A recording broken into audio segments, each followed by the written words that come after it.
আচ্ছা, এখন তো ভরা গঙ্গা। হ্যাঁ এখন ভরা গঙ্গা। হ্যাঁ, তা এই সময় আপনারা তো এখানে লাইফ জ্যাকেট নেই, কিচ্ছু নেই, সেভাবে আপনারা নৌকায় উঠছেন।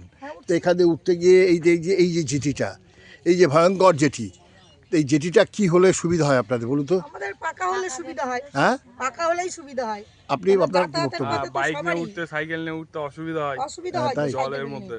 হ্যাঁ, ওটা পাকা হলেই সুবিধা হয়। পাকা হলে সুবিধা হবে না? হুম। দিদি, আপনি কি বলছেন? হ্যাঁ ওই একই কথা বলবো। হ্যাঁ, কি বলুন? হ্যাঁ, পাকা হলে সুবিধা হবে। আপনাদের তো বাচ্চা কাচ্চা নিয়ে যেতে হ্যাঁ, হবে। অসুবিধা হয় রাত বিরেতে যাওয়া হ্যাঁ? আসা। পাকা হলে সুবিধা হয়, চলাফেরা করতে খুবই অসুবিধা। আচ্ছা, আপনি কি বলেন? একই হ্যাঁ, পাকা হলে সবই সুবিধা, যেটা হলে তো সুবিধে তো সবাই শুধু জেটিটা আর এখানে এটা বসার জায়গাটা? বসার জায়গা একটা ঘর বিল্ডিং করে দিতে হবে।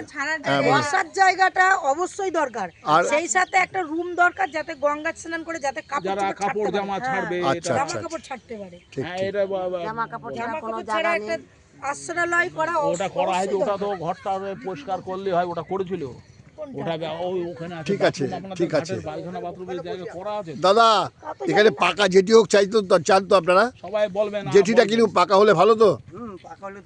হ্যাঁ, এই জল বর্ষার দিনে সব আচ্ছা, তাহলে আচ্ছা। আরেই ভালো হয়। আচ্ছা। এই গঙ্গাটা বাদিয়ে ভালো। দিলে গঙ্গা ভেঙে দিদি, আপনি কি বলছেন? পাকা জেটিটা পাকা হলে ভালো তো?